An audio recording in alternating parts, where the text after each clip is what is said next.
This is the third week of our message series that we're calling Cornerstone. We're taking 5 weeks to look at the basics, the bedrocks of our faith, and what has brought our parish to the point where we find ourselves today. 2 weeks ago, we talked about one of the most basic principles and practices of all, to share or sharing. We decided to be a church that people who don't like church like, with a vision to be a place where it becomes impossible not to share Jesus with the world. Last week, we talked about the importance of grace. We all need grace. Grace is a gift.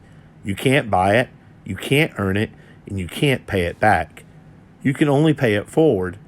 And the church was established to be the primary place where that happens. God's chosen instrument of grace. Today, we are looking at something you've probably never heard of before, but something foundational and fundamental to the life of the church. Again, we're looking at a parable of Jesus. These were stories he told with lessons to instruct his followers. The kingdom of heaven is like a landowner who went out at dawn to hire laborers for his vineyard. When an owner of a vineyard has work that needs to be done, he goes to the marketplace where he finds day laborers. After agreeing with them for the usual daily wage, he sent them out into his vineyard. The story continues. Going out again about 9 o'clock, the landowner saw others standing idle in the marketplace and said to them, "You too go into my vineyard, and I'll give you what is just." So they went off. The owner goes out again at noon and 3 and does the same thing. And then he goes out again at the 5 o'clock hour, an hour before quitting time, and discovers still more idle people whom he invites to labor in his vineyard, which doesn't seem to make much sense at face value. If you're wondering why this may have been the case, remember the Romans were occupying Jewish land. One of the key components of occupation was taxing the people. When the people could not pay, they would lose everything, and specifically their land. In an agrarian society, losing your land meant losing your means of making a living. So there were plenty of people with nothing to do who were available for hire. Anyway, when it was evening, the owner said to the foreman, "Summon the laborers and give them their pay, beginning with the last and ending with the first." When those who had started about 5 o'clock came, each received the usual daily wage. So when the first came, they thought that they would receive more, but each of them also got the usual wage. So the people who worked the whole day received the same compensation as those who came at the end of the day.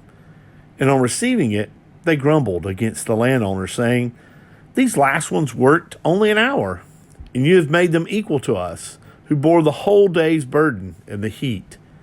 Now, this seems like a very valid point.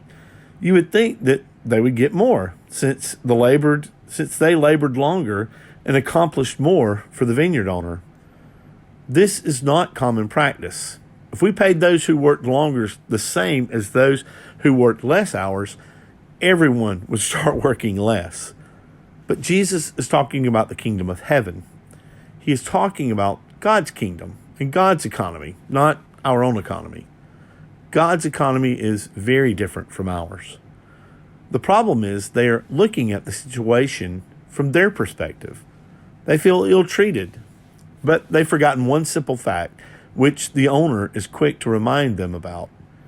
The owner said to them in reply, "My friend, I'm not cheating you. Did you not agree with me for the usual daily wage? Take what is yours and go." He held up his end of the bargain. He promised to pay them a day's pay for a day's work. He continues, "What if I wish to give the last one the same as you? Or am I not free to do as I wish with my own money? Are you envious because I am generous?" They had forgotten one little fact. The money was his. Like last week's parable, this parable is about grace. And grace isn't fair. And that's only a problem when we don't get what we think we deserve or want more than what we got. We don't complain when grace works in our favor. The 5 o'clock workers don't complain that they got paid too much for so little work. The parable teaches us of the graciousness and generosity of God, represented by the landowner. God gives lavishly. He invites all his followers to display the same generosity. The parable also teaches something else. God is looking for more and more people to work in his vineyard, to build his kingdom. The owner goes out at dawn, at noon, at 3 p.m., and even in the last hour looking for people to work. God is gathering a growing movement of people who are about doing something, building something, and it's never too late to get involved. Earlier in Matthew's gospel, Jesus discloses this plan to the apostles. On this rock I will build my church. He tells the apostles that he will build his church. We often think of buildings when we hear the word church, but Jesus never built a building. The word in Matthew's gospel was a very curious choice. In the original Greek, the word was Ecclesia. It's a word that doesn't even appear in the Bible until Jesus uses it here. The apostles wouldn't have even known what he was talking about. That Greek word was not used to describe religious settings or gatherings. It refers to assemblies or gatherings of people in a given locale for some specific purpose, usually a civic or community-wide one, for some purpose that impacted not just the people gathered in the assembly or just the congregation, but for some purpose that impacted the larger community. When Jesus launched the church, he launched a movement.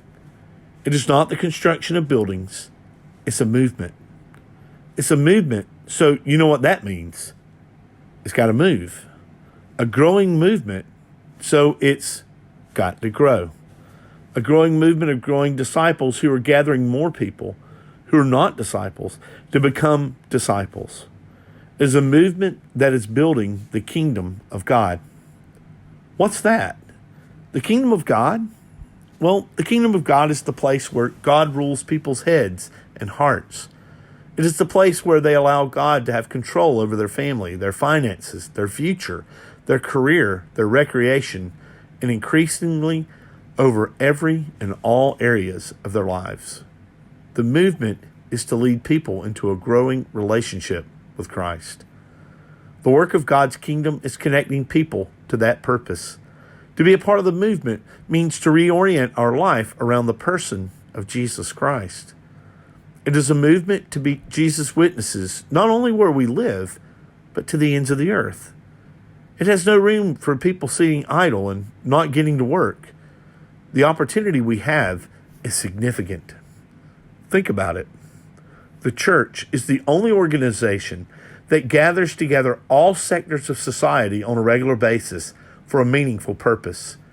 We gather together weekly with leaders of the medical, education, the business communities, nonprofits, entertainment, and government to join the movement of the kingdom of heaven in our community, in our generation. And it's never too late to join. Movements happen when they are embraced by the hearts of people who follow them. This is why it is vital that we gather each week at Mass and in other ways outside of Mass. That's why we have suggested using our Message Matters with family or friends or coworkers. We are gathering together so that we can impact our community and our world. The point of gathering here is not to relieve our guilt or to avoid hell or enjoy a break from the rest of life or even for the simple benefit of our families. We gather together to change and transform our lives so that increasingly we can change and transform our community and our world to reflect the kingdom of God. That is Ecclesia. That is church. Let's be that church.